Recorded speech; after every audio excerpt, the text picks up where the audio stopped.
Hari ini, mari kita pelajari firman Tuhan bersama dengan Anda yang berjudul Nilai dari Logika dan Nilai dari Kristus. Tuhan ingin kita memiliki penilaian seperti apa menurut Alkitab. Ketika kita harus memilih di antara pemahaman yang masuk akal dan mengikuti Kristus, ada saat orang tidak mengetahui yang mana benar dan yang harus dipilih. Ada suatu contoh yang penting. Pada zaman Raja Saul, Tuhan menyampaikan pesannya kepada Saul melalui seorang nabi berkata, "Tumpaslah orang Amalek dan segala isinya dan hewannya." Namun, Raja Saul membawa domba dan lembu yang gemuk dan rupanya elok, tidak membunuh, walaupun sudah mendengar firman dari Tuhan itu. Lalu nabi itu sangat sedih karena hal itu dan berkata kepada Raja Saul, "Kenapa Raja menyisakan sebagian ini, tidak membinasakan semuanya sesuai firman Tuhan?" Nabi Samuel sangat mengasihi Raja Saul. Tetapi Tuhan berkata, "Aku menolak Saul sebagai raja." Ketika penilaian yang masuk akal dan nilai ketaatan kepada Tuhan saling berlawanan, Raja Saul lebih menghargai akal budinya daripada Tuhan. Selama kita menjalani kehidupan iman, kita bisa menemukan dua jenis orang. Satunya menghargai logika dan satunya lagi menghargai Tuhan. Saat suatu hal terlihat masuk logika, adalah hal yang disetujui semua orang. Kesalahan Saul datang dari pikiran ini. Tumpaslah orang Amalek dan segala isinya dan hewannya. Namun rakyatnya berkata, "Tidakkah itu lebih bagus jika kita menyisakannya untuk dikorbankan bagi Tuhan?" Dalam perkataan ini, itu lebih menguntungkan dan lebih baik membiarkan tetap hidup daripada membinasakan dan membinasakan nilainya. Dengan kata lain, karena lebih menghargai yang logika atau yang masuk akal, bagaimanakah dia menilai akan firman Tuhan itu? Dia mengabaikannya. Hal seperti ini sering terjadi di antara perkara-perkara selama kita menjalani penginjilan. Kalau kita berdiri di persimpangan, seperti yang sudah dialami Raja Saul, haruskah kita hanya mengikuti akal kita? Ataukah kita harus mengikuti jalan Kristus yang sudah diperintahkan Tuhan kepada kita, walaupun kelihatannya itu tidak masuk akal? Menurut Alkitab, mengikuti jalan Kristus bisa disingkat dengan istilah ketaatan. Tetapi orang-orang selalu mengikuti logika sendiri. Karena itu, walaupun firman Tuhan diberikan, terkadang kita lebih menghargai logika sendiri, menolak firman Tuhan, dan melakukan seperti yang tertulis di dalam 1 Samuel pasal 15. Selama kita menjalani kehidupan iman, baik untuk diri sendiri maupun untuk gereja, kita menghadapi saat untuk memutuskan manakah yang harus kita lebih hargai, mengikuti firman Tuhan ataukah yang logika. Kalau rakyatnya berkata kepada Saul, "Mari kita membawa domba dan lembu yang gemuk," tanpa menyebut Tuhan, dia tidak mungkin mendengarkan kata-kata mereka. Tetapi alasan apa yang dibuat mereka? Bukankah lebih baik jika kita mempersembahkannya kepada Tuhan? Mereka menyebutkan Tuhan. Setan selalu mencobai manusia agar ragu-ragu dalam iman mereka dengan hal-hal seperti ini. Dalam kehidupan di padang gurun 40 tahun, mengapa bangsa Israel terus bersungut-sungut dan tewas di padang gurun? Tuhan menunjukkan penyertaannya dengan tiang awan pada siang dan dengan tiang api pada malam. Tuhan menurunkan mana selama 40 tahun agar mereka tidak kelaparan. Walaupun Tuhan telah menunjukkan keajaiban seperti ini setiap hari, Ada alasan tertentu mereka sudah ditewaskan di padang gurun. Mereka sudah mengikuti apa? Walaupun Tuhan menyertai mereka, mereka selalu mengutamakan hal yang kelihatan masuk akal.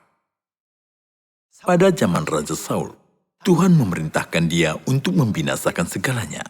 Kalau Raja Saul telah menaati, dia juga mungkin tercatat sebagai seorang raja yang menunjukkan teladan iman, tetapi dia menjadi tokoh ketidaktaatan. Saudara-saudari, ketika kita diminta oleh orang-orang di sekitar kita untuk melakukan seperti ini, kita perlu memikirkan apa yang dikatakan Tuhan kepada kita. Kalau kita mengikuti pemahaman logika sendiri dengan melakukan keputusan yang salah, sama seperti yang dilakukan oleh Saul, pada akhirnya kita akan menjadi orang yang mengabaikan perintah kudus Tuhan dan menolaknya. Mari kita pelajari hal-hal ini melalui Wahyu pasal 14. Pasal 14 ayat 1 kita baca. Dan aku melihat sesungguhnya anak domba berdiri di Bukit Sion dan bersama-sama dengan dia 144.000 orang dan di dahi mereka tertulis namanya dan nama bapaknya. Dan aku mendengar suatu suara dari langit bagaikan desau air bah dan bagaikan deru guruh yang dahsyat. Dan suara yang kudengar itu seperti bunyi pemain-pemain kecapi yang memetik kecapinya. Mereka menyanyikan suatu nyanyian baru di hadapan tahta dan di depan keempat makhluk dan tua-tua itu. Dan tidak seorang pun yang dapat mempelajari nyanyian itu, selain daripada 144.000 orang yang telah ditebus dari bumi itu. Mereka adalah orang-orang yang tidak mencemarkan dirinya dengan perempuan-perempuan. Karena mereka murni sama seperti perawan. Mereka adalah orang-orang yang mengikuti anak domba itu kemana saja ia pergi. Mereka ditebus dari antara manusia sebagai korban-korban sulung bagi Allah dan bagi anak domba itu. Ayat ini sangat penting. Mereka mengikuti anak domba itu kemana saja ia pergi. Tanpa peduli apa yang dikatakan orang di sekitar kita, kita harus memikirkan apa yang diperintahkan Tuhan kepada kita. Orang yang mengikuti anak domba kemana saja ia pergi, selalu berfokus pada Kristus dan firman-Nya sebagai paling berharga. Logika dari pekerjaan.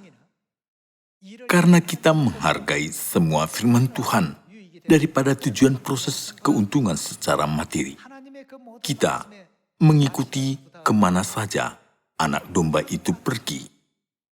Di dalam perjalanan Israel dari Mesir ke Kanaan, mereka berjalan-jalan di padang gurun selama 40 tahun. Mereka sudah mendekati Kanaan, tempat tujuan mereka, tetapi berbalik lagi. Tuhan membuat mereka ambil jalan berputar dan jauh. Ini merupakan kerugian, sekalipun mereka tidak menginginkannya, tetapi Tuhan menuntun mereka ke sana. Lalu bangsa itu bersungut-sungut dan menggerutu lagi karena jalan itu. Kita di sini sekarang. Untuk pergi dari Seoul ke Busan, Anda harus melalui tempat seperti Daegu. Tetapi saat Anda tiba di Daegu, Tuhan menyuruh Anda untuk kembali lagi ke Suwon. Maka bangsa itu mengeluh dan berkata, ini tidak masuk akal. Jika kita pergi sedikit lagi, kita akan tiba di Busan. Kenapa kita harus kembali? Hal itu menyebabkan mereka dipagut oleh ular tedung. Saudara-saudari, selama kita menjalani penginjilan, kita tidak bisa selalu mengikuti hal sesuka hati kita. Di dalam dunia iman, ada banyak perintah yang melebihi dari akal nurani kita. Inilah ciri iman dari orang-orang yang akan ditebus dari bumi yang ditulis di dalam Wahyu pasal 14. Mereka hanya menghargai Kristus, anak domba. Jika kita menyadari bahwa anak domba melakukan segalanya untuk memimpin kita kepada keselamatan, kita tidak akan peduli jalan kita sekarang.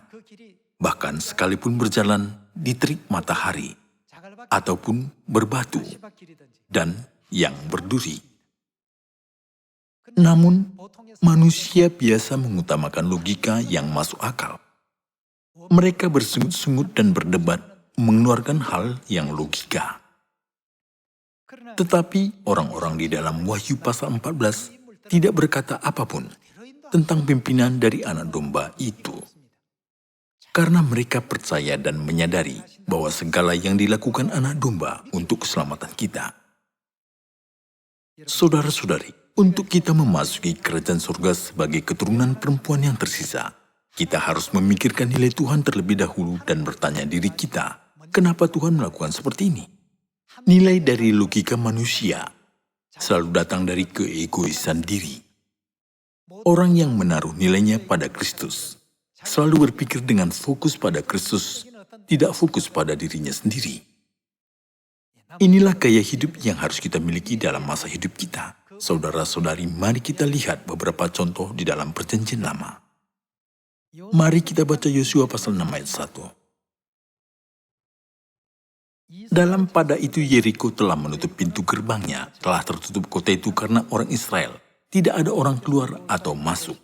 Berfirmanlah Tuhan kepada Yosua, ketahuilah, aku serahkan ke tanganmu Yeriko itu beserta rajanya dan pahlawan-pahlawan yang gagah perkasa. Haruslah kamu mengelilingi kota itu, yakni semua prajurit harus mengedari kota itu sekali saja. Demikian harus engkau perbuat 6 hari lamanya. Dan 7 orang imam harus membawa 7 sangkakala tanduk domba di depan tabut. Tetapi pada hari ke-7, 7 kali kamu harus mengelilingi kota itu, sedang para imam meniup sangkakala. Apabila sangkakala tanduk domba itu panjang bunyinya dan kamu mendengar bunyi sangkakala itu, maka haruslah seluruh bangsa bersorak dengan sorak yang nyaring. Maka tembok kota itu akan runtuh. Lalu bangsa itu harus memanjatnya masing-masing langsung ke depan. Kemudian Yosua bin Nun memanggil para imam dan berkata kepada mereka, angkatlah tabut perjanjian itu dan 7 orang imam harus membawa 7 sangkakala tanduk domba di depan tabut Tuhan. Dan kepada bangsa itu dikatakannya, majulah, kelilingilah kota itu, dan orang-orang bersenjata harus berjalan di depan tabut Tuhan. Jika Anda berpikir tentang pemahaman secara logika dan nilai akan Tuhan di dalam proses penaklukan kota Yeriko, cara yang ditunjukkan Tuhan ini tidaklah masuk akal. Cara ini hanya menghabiskan kekuatan mereka. Kami sudah capek dan lelah sekali karena hidup di padang gurun 40 tahun lamanya. Mengapa kami hanya mengelilingi kota Yeriko ini? Kalau Tuhan menyuruh kami untuk membangun menara pengepungan, untuk menghancurkan dan menyerang tembok kota itu, atau menyerang secara langsung ke kamp musuh dengan alat-alat yang besar, itu lebih mudah untuk dilakukan. Namun kalau kami terus berkeliling pada kota ini setiap hari, penduduknya akan menghina kami dengan berkata, bangsa Israel takut pada kami, sehingga tidak berani mendekat, tetapi hanya berkeliling pada kota kami. Kebanyakan orang yang berpikir secara logika mungkin berkata seperti itu. Tetapi orang yang menaruh nilainya pada Kristus berpikiran beda. Siapakah yang memerintahkan firman ini, operasi, dan strategi ini? Tuhanlah yang memberikannya. Berdasarkan pengalaman manusia, kelihatannya cara ini tidaklah mungkin sukses. Tetapi ketika mereka memiliki iman 100% bahwa keselamatan tergantung kepada Tuhan, mereka mengelilinginya sehari sekali dan mengelilinginya 7 kali pada hari yang ke-7. Ketika mereka melakukan apa yang telah difirmankan Tuhan kepada mereka dan berteriak, pekerjaan yang luar biasa yang belum pernah terjadi sejauh itu terjadi. Kota Yeriko runtuh dengan sendirinya. Saudara-saudari, orang yang berpikir secara logika sering sekali bersungut-sungut. Karena mereka sangat meninggikan nilai-nilai pengalaman mereka. Namun sangat banyak hal yang belum pernah kita alami sejauh ini tentang firman-firman Tuhan. Oleh karena itu, Raja Saul menjadi tersandung. Yudas Iskariot juga tersandung. Apakah yang bisa dilakukan agama baru yang percaya kepada Yesus ini terhadap kuasa besar dari imam-imam kepala, ahli Taurat, dan semua rakyat itu? Apakah dia bisa mengalahkan kerajaan Roma yang kuat ini? Karena Yudas memandang segalanya dengan logikanya sendiri. Iman terhadap Yesus semakin menghilang. Karena kehilangan imannya, akhirnya dia menjual Yesus hanya dengan 30 uang perak. Kita sering berada di dalam keadaan yang terdesak. Kita harus memilih salah satu di antara nilai dari logika dan nilai dari Kristus. Kita sering bertanya jalan mana yang harus kita pilih. Namun demikian, satunya perintah ini adalah perintah Tuhan, dan satunya lagi nilai dari kumpulan pengalaman yang sudah dialami. Saudara-saudari, ketika kita membuang pikiran kita yang berasal dari pengalaman kita bisa mengikuti kehendak Tuhan, bukan? Sebab segala hal yang sudah terjadi tertulis untuk pelajaran bagi kita. Pelajaran tentang apakah ada bagi kita di dalam kehendak Tuhan. Kita perlu memperhatikannya. Akhir-akhir ini saya bertemu dengan banyak saudara dan saudari. Saat saya mendengar pendapat dan pikiran mereka, saya bisa tahu ada yang menaruh nilainya pada logika dan ada yang menaruh nilainya pada hal-hal yang berpusat kepada Tuhan, meskipun kurang logika. Dan saya menemukan sebuah kenyataan bahwa orang yang menaruh nilainya pada Tuhan mendapatkan hasil lebih banyak dan hasil lebih baik. Ada orang yang berpikir tentang segala hal secara logika dan berpikir, aku sudah lama bekerja dalam bidang ini, maka saya pintar dalam bekerja dan tahu cara bekerja ini. Kalau dia 100% melakukan cara itu, akhirnya dia menempatkan Tuhan di bawah penilaian pemahaman dari logikanya sendiri di dalam dunia imannya. Anda semua dan saya sedang hidup di dalam dunia ini. Apakah kita harus menaruh nilai kita pada pengalaman atau pada Kristus? Kita tidak akan bisa menghindar dari saat di mana kita harus memilih salah satu di antara kedua itu.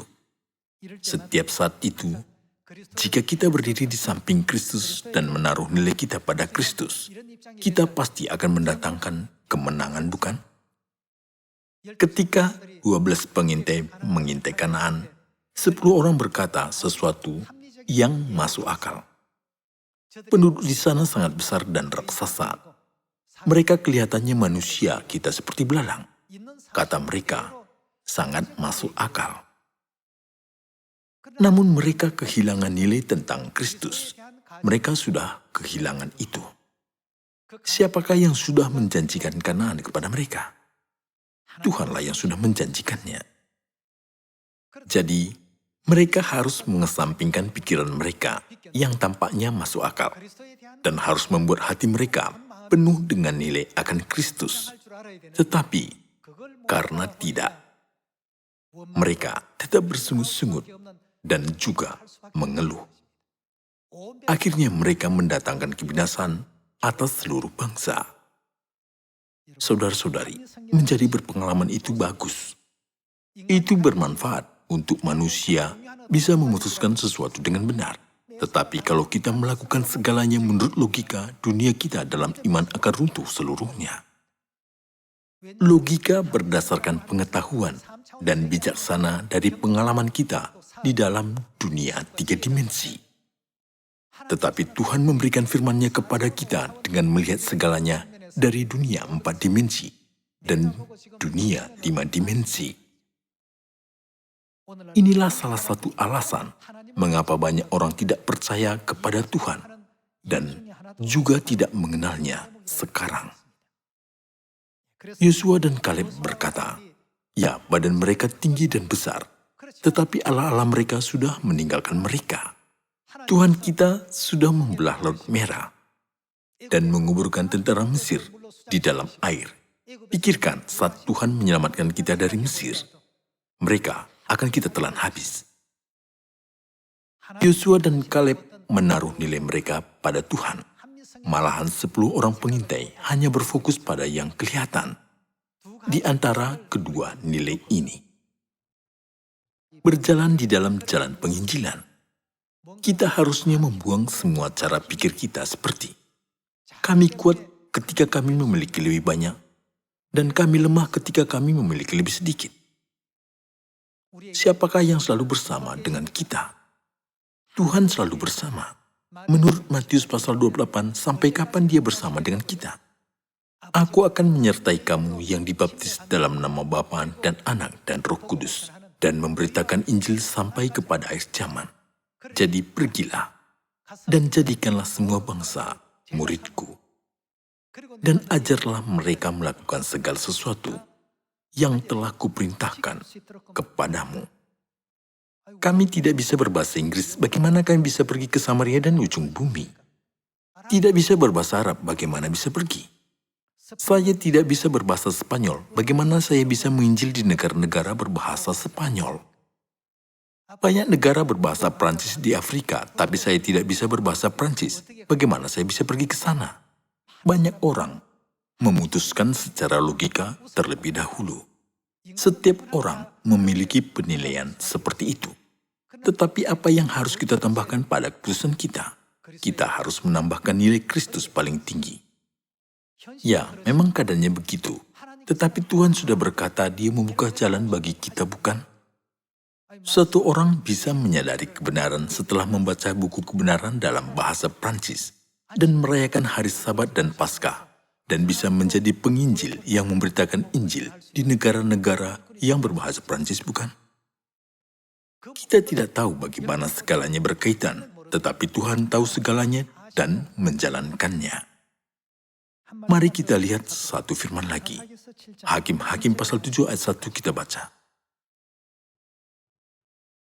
Adapun Yerubbaal, itulah Gideon, bangun pagi-pagi dengan segala rakyat yang bersama-sama dengan dia, lalu mereka berkemah dekat mata air Harod. Perkemahan orang Midian itu ada di sebelah utaranya, dekat Bukit More di lembah. Berfirmanlah Tuhan kepada Gideon, terlalu banyak rakyat yang bersama-sama dengan engkau itu daripada yang kuhendaki untuk menyerahkan orang Midian ke dalam tangan mereka. Jangan-jangan orang Israel memegah-megahkan diri terhadap aku sambil berkata, tanganku sendirilah yang menyelamatkan aku. Maka sekarang serukanlah kepada rakyat itu demikian. Siapa yang takut dan gentar, biarlah ia pulang, enyah dari pegunungan Gilead. Lalu pulanglah 22.000 orang dari rakyat itu, dan tinggallah 10.000 orang. Mengapa 22.000 orang harus pulang? Mengapa ketakutan timbul di dalam mereka? Karena nilai dari logika. Sejauh ini musuh berjumlah 135.000 orang, dan kita hanya berjumlah 32.000 orang. Ketika mereka menghitungnya dengan logika dunia yang nyata dan menilainya, itu tidak masuk akal. Dan jika sekalipun kita telah mempersiapkan persenjataan, ini tidaklah cukup. Tetapi mengapa Tuhan tiba-tiba menyuruh untuk menguranginya, sedangkan di sana ada banyak jumlahnya? Bukankah itu hanya akan mati seperti anjing yang tidak menghasilkan apa-apa setelah ikut di dalam peperangan ini? Lalu 22.000 orang pulang. Mereka adalah orang yang menilai dari logika. Kalau mereka menaruh nilai mereka pada Tuhan, mereka bahkan tidak akan takut pada banyak orang sebanyak 135.000. Tuhan menganggap bumi ini seperti setitik air di dalam timba dan seperti sebutir debu pada neraca. Orang yang menaruh nilainya pada Tuhan tidak tunduk pada pemahaman yang berlogika. Dengan melihat sejarah masa lalu ini, kita harus bertanya kepada diri kita sendiri. Penilaian kita harus ditaruh pada pikiran secara logika, ataukah pada Tuhan? Mari kita baca ayat 4. Tetapi Tuhan berfirman kepada Gideon, masih terlalu banyak rakyat. Jumlah musuhnya 135.000 orang. Jumlah mereka hanya 10.000 orang. Namun Tuhan berkata, masih terlalu banyak rakyat. Kalau Gideon tidak menaruh nilainya pada Tuhan, dia pasti panik. Berkata kepada Tuhan, Tuhan, apa yang engkau inginkan kami lakukan? Kami membutuhkan lebih banyak tentara, tapi engkau menyuruh kami untuk menguranginya. Saya tidak bisa melakukannya lagi. Namun melanjutkannya seperti yang diperintahkan Tuhan. Siapa yang bersama dia? Tuhan bersama dengan kita. Pasti ada rencana Tuhan yang mengagumkan. Oleh karena itu, sama seperti orang-orang kudus yang ditulis di dalam Wahyu pasal 14, yang dengan rela mengikuti Tuhan kemana saja ia pergi. Gideon dengan sukarela melakukan apa yang telah diperintahkan Tuhan kepadanya. Mari kita lihat. Tetapi Tuhan berfirman kepada Gideon, masih terlalu banyak rakyat. Suruhlah mereka turun minum air, maka aku akan menyaring mereka bagimu di sana. Siapa yang kufirmankan kepadamu, inilah orang yang akan pergi bersama-sama dengan engkau, dialah yang akan pergi bersama-sama dengan engkau. Tetapi barang siapa yang kufirmankan kepadamu, inilah orang yang tidak akan pergi bersama-sama dengan engkau, dialah yang tidak akan pergi. Lalu Gideon menyuruh rakyat itu turun minum air dan berfirmanlah Tuhan kepadanya, barang siapa yang menghirup air dengan lidahnya seperti anjing menjilat, haruslah kau kumpulkan tersendiri. Demikian juga semua orang yang berlutut untuk minum. Jumlah orang yang menghirup dengan membawa tangannya ke mulutnya ada 300 orang. Tetapi yang lain dari rakyat itu, semuanya berlutut minum air. Seperti yang kita ketahui, inilah kesimpulannya. Hanya 300 orang tertinggal dan semua yang lainnya pulang ke rumah. Dengan 300 orang itu, Tuhan melakukan pekerjaannya yang tidak pernah dibayangkan oleh Gideon. Tuhan melakukan pekerjaannya yang tidak pernah dibayangkan oleh 300 orang itu juga. Karena mereka hanya mengikuti apa yang ditunjukkan Tuhan kepada mereka, walaupun mereka hanya 300 orang saja, apa yang terjadi tanpa seorang pun mati dari mereka. Tentara Midian melakukan apa satu sama lainnya? Mereka salah memahami satu sama lainnya sebagai musuh mereka dan saling menusuk dan membunuh. Sejumlah besar itu mati pada malam itu. Sungguh luar biasa pekerjaan yang dijalankan Tuhan. Apakah pekerjaan Tuhan ini hanya terjadi pada zaman Gideon, tidak terjadi pada zaman ini? Tuhan yang sudah melaksanakan pada Gideon masih memimpin penginjilan pada zaman ini. Maksud saya, berlogika bukanlah hal yang buruk. Tetapi, ketika penilaian logika kita diutamakan daripada nilai dari Kristus, masalah akan selalu timbul di dalam hidup iman kita. Jadi, kita harus menganggap lebih penting dan lebih menghargai firman Kristus daripada pengalaman. Tanpa peduli, firman apa saja diberikan Bapa dan Ibu kepada kita. Saat itu, kita bisa masuk ke dalam kerajaan surga. Dan saat itu kita bisa hanya menaati firman Tuhan. Ishak dilahirkan saat dia berumur 100 tahun. Sungguh sangat berharga, bukan? Namun Tuhan memerintahkan Abraham untuk mengorbankan Ishak. Kalau Abraham menilai menurut pendapatnya, dia mungkin berkata, Tuhan, Engkau memberikan saya seorang anak laki-laki pada usiaku 100 tahun. Namun Engkau suruh saya mengorbankannya sekarang. Bukankah itu terlalu kejam? Engkau adalah Bapa kami. Kenapa engkau tidak menyadari hati seorang bapa? Dia bisa mengeluh seperti itu. Tetapi Abraham, Nuh, dan Musa, mereka semua menaruh nilai pada apa? Semua orang yang beriman menaruh nilainya pada Tuhan. Jalan pikiran saya, aku mau pergi ke sini. Tetapi jika Tuhan berkata, pergilah ke sini, itulah jalan yang benar. Sebab itu Abraham tidak membahasnya dengan istrinya, tetapi segera membawa Ishak ke Gunung Moria. Dia meletakkan kayu bakar di bahu Ishak untuk korban bakaran. Ishak bertanya kepada Abraham, Bapa, biasanya kita membawa domba untuk korban bakaran kepada Tuhan. Tetapi di manakah domba hari ini? Apakah yang dikatakan Abraham? Dia tidak bisa berkata, kamulah korban bakaran, tetapi berkata, Tuhan akan menyediakannya. Lalu, dia membangun mezbah dengan kayu untuk membakar dan mengikat Ishak di atasnya. Jadi, sewaktu dia mengorbankan Ishak, terdengar suara Tuhan dari surga. Abraham, Abraham. Ya Tuhan, aku mengetahui bahwa engkau lebih menghargai penilaian Tuhan daripada penilaian secara logika. Engkau tidak segan-segan untuk menyerahkan anakmu yang tunggal yang dilahirkan di usiamu 100 tahun. Aku tidak akan segan-segan untuk memberikan apapun kepadamu. Orang yang tidak percaya kepada Tuhan, orang yang tidak menggapai kanan surgawi, hanya mengikuti penilaian secara logika. Tetapi Abraham melampaui logikanya. Karena dia lebih menghargai firman Tuhan yang jauh daripada logikanya sendiri.